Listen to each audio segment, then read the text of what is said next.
भजनाची मस्करी, अति तेथे माती नको भजनाची मस्करी। रामकृष्ण हरी गाऊ मुखाने हो निवार करी, रामकृष्ण हरी गाऊ मुखाने हो निवार।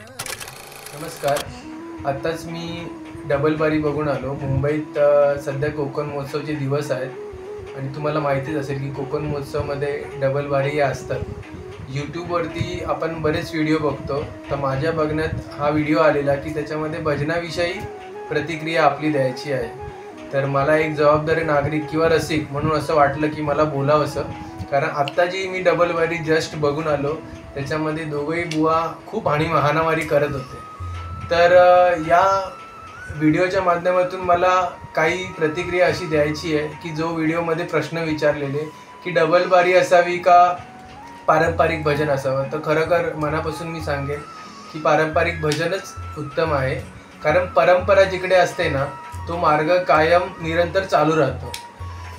त्याच्यानंतर पारंपरिक भजन असल्यामुळे बऱ्याचदा असं होतं की हे जे 2020 जे बुवा आहेत त्यांना पारंपरिक भजन का नाही करता येत, तर कारण त्यांच्या मागे कुठली परंपरा नाही किंवा कस लागतो एवढा वेळ पारंपरिक भजन करायचे असेल तर खरोखर माझी जे कोणी असतील त्यांना एक विनंती आहे की तुम्ही या व्हिडिओच्या माध्यमातून खरोखर काहीतरी एक दखल घ्या की पारंपरिक जेवढं आपल्याकडून करता येईल कोकणासाठी ते होणार आहे, हे मी माझ्या वैयक्तिक मत आहे।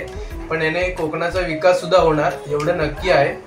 आणि दुसरी गोष्ट म्हणजे या डबल बारी म्हणजे 2020ला जबाबदार कोण असतं, तर स्वतः बुवाच असतात। कारण बुवा स्वतः आयोजकांना फोन करून सांगतात की 2020 ठेवा, सदर बरोबर माझी बारी ठेवा। हे मला रसिक असल्यामुळे मला कळलं, तर खरोखर हे खूप वाईट आहे। आपण एक वाईट परंपरा जोपासतोय कोकणात, हे आपल्याला कळत नाही, ह्याची दखल आपण घेत नाही, हेच खूप मोठी म्हणजे चुकीची गोष्ट आहे। दुसरं म्हणजे याला जबाबदार आयोजक असतात असं मी म्हणणार नाही, कारण बरेचसे आयोजक असे असतात की त्यांना पारंपरिक करायचं असतं, पण त्या आयोजकांमध्ये असे काही ढग असतात की त्यांना 2020मध्ये इंटरेस्ट असतो आणि ते त्यांना प्रेशराईज करतात की नाही हे नको, हे ठेवूया, हे बुवा हे ठेवूया। तर खरोखर आपण म्हणजे मी एक कोकणातला असल्यामुळे मला असं वाटतं की या व्हिडिओच्या माध्यमातून जर तुम्ही कोणी ऐकत असाल तर पारंपरिक भजन करणं हे कोकणासाठी उत्तम आहे। पुढची पिढी म्हणजे पुढच्या 5 वर्षात जर तुम्हाला व्यवस्थित तुमचा म्हणजे आपला स्वतःचा जर उत्कर्ष बघायचा असेल गावच्या सहित सगळ्यांचा, तर पारंपरिक डबल बारी करणंच उत्तम आहे। माझं एवढंच मनोगत मला या व्हिडिओच्या माध्यमातून सांगायचं होतं। धन्यवाद।